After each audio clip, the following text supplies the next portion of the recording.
Hey everybody, I'm going to do a quick devotion out of Proverbs 9. I'm going to read the whole chapter. So,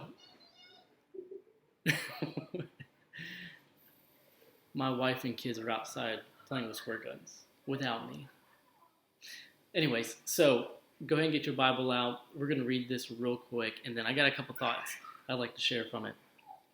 So, verse 1, Wisdom has built her house, she has carved its 7 columns.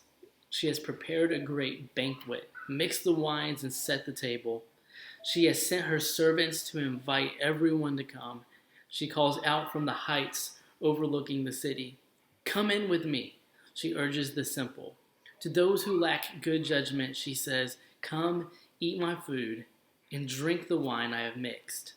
Leave your simple ways behind and begin to live. Learn to use good judgment. Anyone who rebukes a mocker will get an insult in return. Anyone who corrects the wicked will get hurt. Don't bother correcting mockers. They will only hate you. But correct the wise, and they will love you. Instruct the wise, and they will be even wiser. Teach the righteous, and they will learn even more. Fear of the Lord is the foundation of wisdom. Knowledge of the Holy One results in good judgment. Wisdom will multiply your days and add years to your life.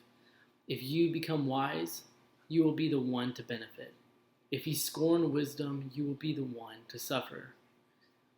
The woman named Folly is brash. She is ignorant and doesn't know it.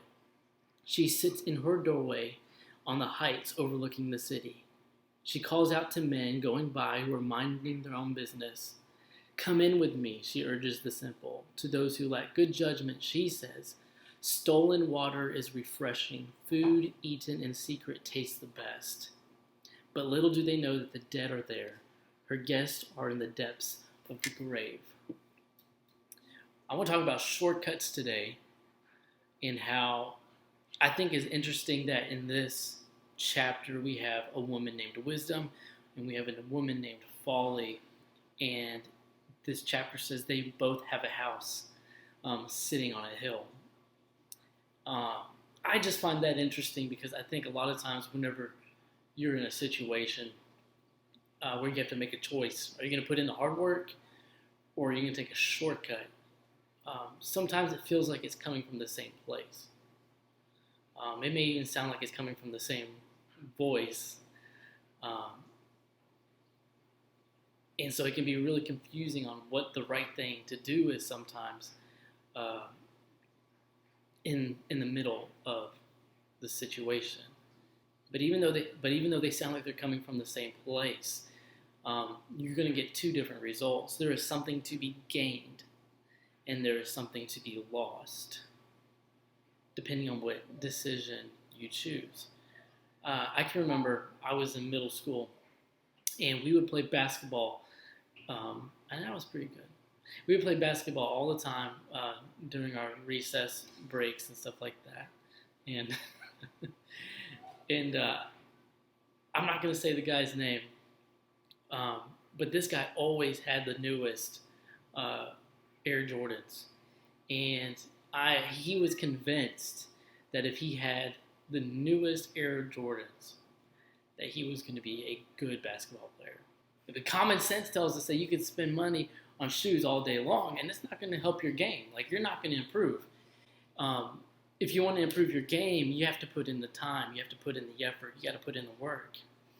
And in Proverbs 9, you have this woman named Wisdom, and she has built her own house. She has prepared her own food. She has mixed her own wine, and she has prepared her own banquet. She has put in all this work, and now she's inviting everyone to enjoy it. In contrast with a woman named Folly who stole her food and water, who took the shortcut. And there is something about whenever you put in the hard work, whenever you do what you're supposed to do, whenever you don't take shortcuts, the end result is so much more satisfying and lasting. If you take a shortcut, you lose all the experience. You lose all of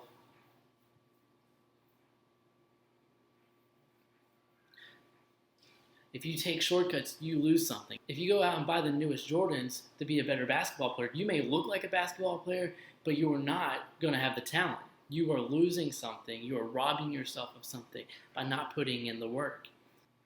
And this plays into everything in our life, whether it be our friends, our family, our schoolwork, sports. When we take shortcuts, we are robbing ourselves of what the real blessing is, and that's the experience that we get in the process of getting where we want to be. And so really my thought today is, if it sounds too good to be true, it probably isn't true. If you really want to get where you want to be as a person, spiritually, financially, in your career, whatever it is, if you want to get to that destination, the best way to do it is by putting in the hard work and doing it right. So anyways, thanks for watching this devotion. I enjoyed sharing it. I will catch you next time. Peace.